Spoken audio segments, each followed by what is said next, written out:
Welcome to yet another amazing episode of Pure Minds, Pure Energy, Enlightenment Sessions with Nate and PMC. I'm your host, Nate Zeleznick, the 2024 U.S. Wellness Coach of the Year and one of the only American master trainers of the ancient Indonesian, the royal system of breathwork, meditation, healing, energy building, and extrasensory art of Merpati, and the founder of the Integrated Ascension Method, or the IAM for short. Before we dive in today, make sure you like this, subscribe to the PMC and the Integrated Ascension Method YouTube channels so that you never miss a single amazing episode. Today, I have the absolute honor of introducing someone whose presence in the world is nothing short of transformative and life-changing. Jennifer K. Hill. Jennifer is an evolutionary leader, an entrepreneur, author, speaker, and a master connector who is dedicated to elevating human consciousness everywhere she goes. She has hosted thought-provoking conversations with some of the greatest minds of our time, including Deepak Chopra and Don Hoffman on her Regarding Consciousness podcast. As the co-founder of OptiMatch, she is pioneering the future of human connection using technology to create high-trust relationships that empower collaboration and transformation.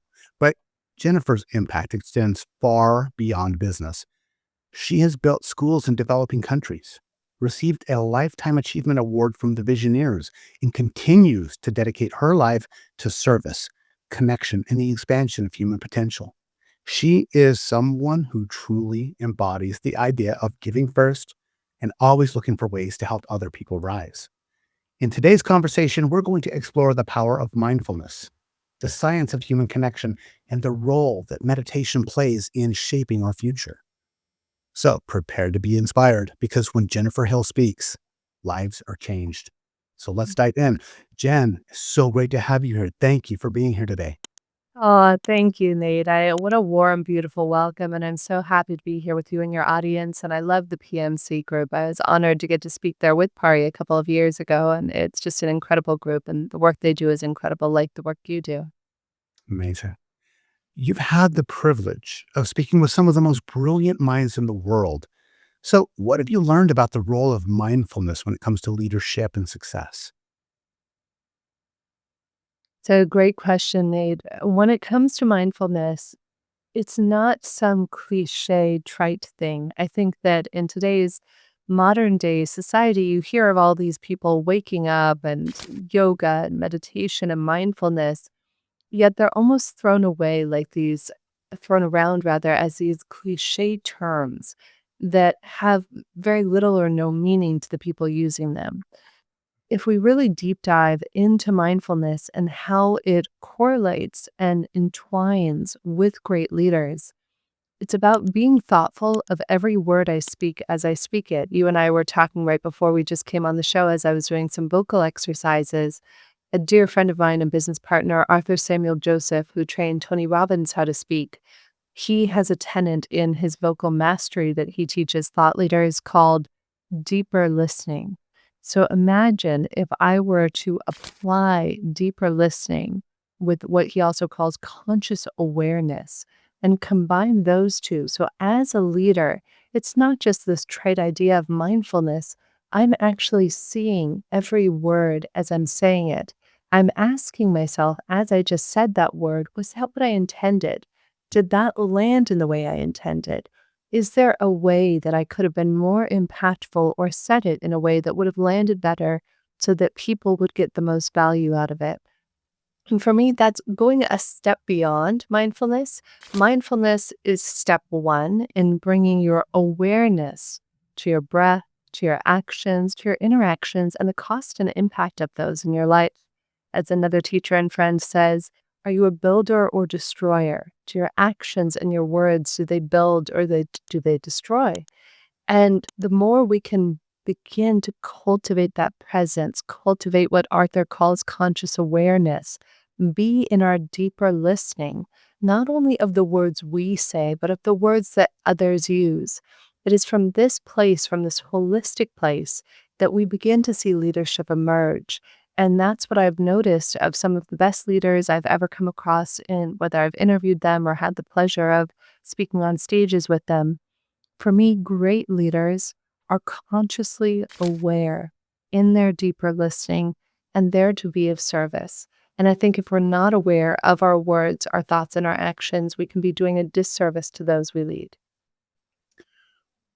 Wow. Okay. I don't want to damage my equipment, but I would drop my mic. I want to mess up this interview. Holy mackerel. Okay, so that was going to be my one of my next questions about some of the profound takeaways that you've had from working with people like Deepak or Don Hoffman and global leaders. And that, I mean, if there's anything to add on to that question, by all means, but that right there is so profound. And I hope that everybody who's listening to this right now, and not just listening, but feeling it and hearing it, that our words matter. And when we say something, that's why it's called casting a spell. When you Wow. spell something, you are then affecting things on a quantum level. And so you've got certain things like biological decoding and different things that use certain tones, different words, different inflections in order to actually create health and change in the body very quickly. So that's incredible. And you've built companies. Just speaking of being intentional, you've hosted a lot of thought leaders. You've led incredible kinds of initiatives and seminars, symposiums globally. So for you, how does this mindfulness and this intentionality help you stay balanced and aligned with your greater purpose? Because you're doing a lot. It's funny, you're the second person to ask me a variation of this question, sweet Nate. Yeah. And I've been so fortunate to get to study, and I'm constantly learning. Anybody I come in contact with, there's always a lesson, a message, or an opportunity for our growth and development. And one of the biggest things that I've learned is living an intentional life. It's not just writing down a goal that you might have. As you were saying, the casting the spells with our words, you made me think of a dear friend and mentor, Jocelyn Herman Saccio, who has the word abracadabra tattooed on her arm. And with my words, I create, is what that means. And so, as we look into this idea of what are we creating with our words, how do they impact the people that are around us? We begin to drop in more deeply and ask ourselves, how can we craft our reality with our words and how can we help others do the same? I think many years ago, I was on a radio show, and I said, our words are our paintbrushes that we use to create the world. And when we begin to look at our words and to look at our intentions about this, I like to set every day intentions of who I want to be ontologically. So, ontologically, instead of just asking, like, okay, what do I want to do today? Okay, I'm going to do an interview with Nate. Instead, I want to ask myself, who do I intend to be in the interview? Do I intend to be authentic, present, aware? What are the intentions that I'm bringing ontologically, as well as the things that I would love to have happen? And there are a couple of different beautiful moving pieces that I've learned from some of my mentors in this. One of my friends who built $1 billion company, genius thought leader, taught me one thing she did as a CEO that I love. Is she said, if you want to be effective at running a business, write down every morning the 3 things you must accomplish that day, and don't do anything else before you do those 3 things.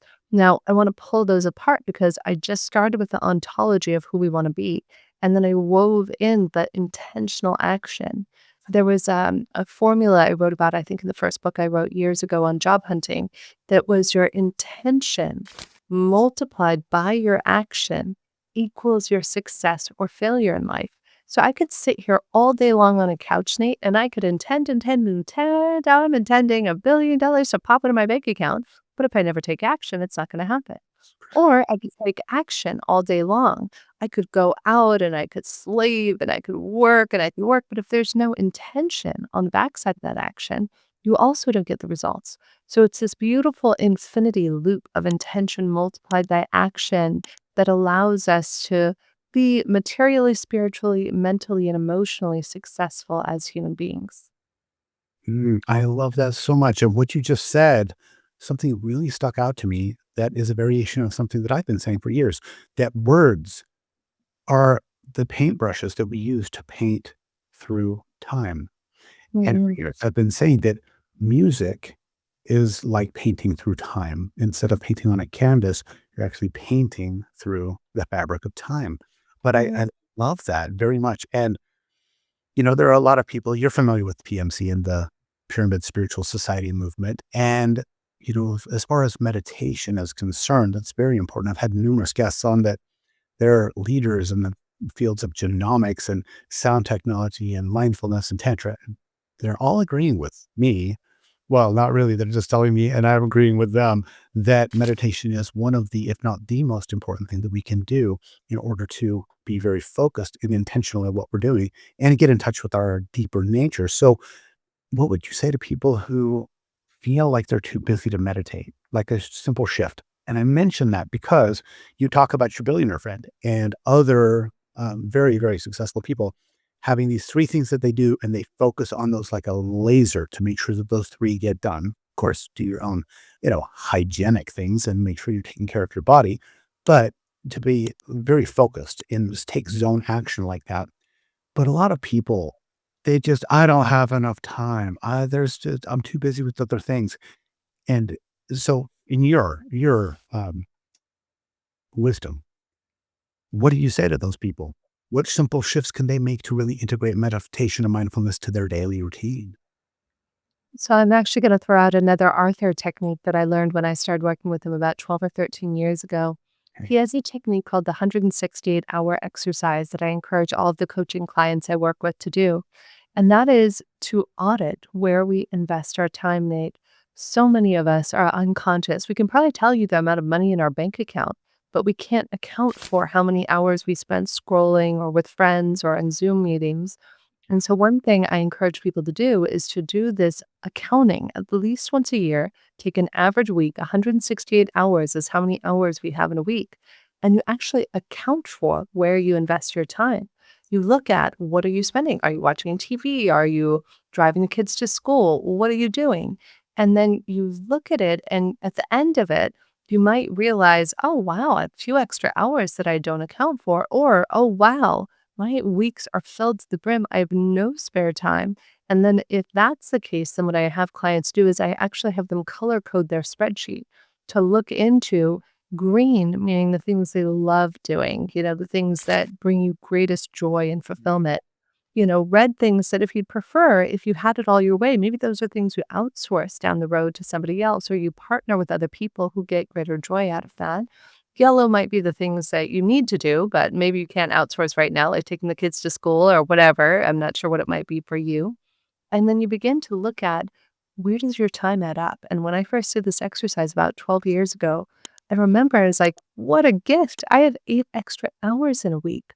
What could I do with that? I'm often asked by people, Nate, because I travel so much and run companies and speak and do podcasting. They say, where do you get the time?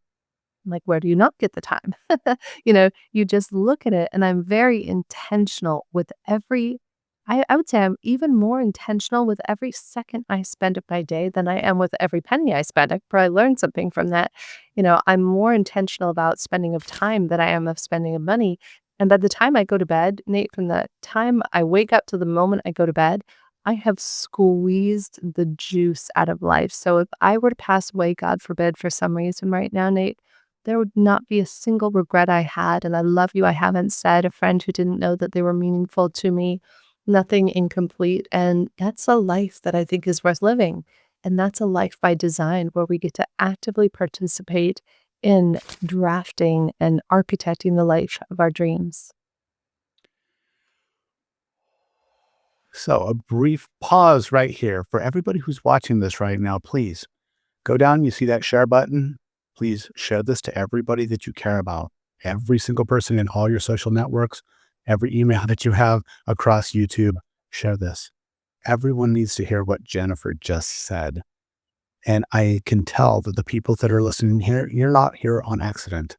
You're hearing this very much by design, your own higher self design.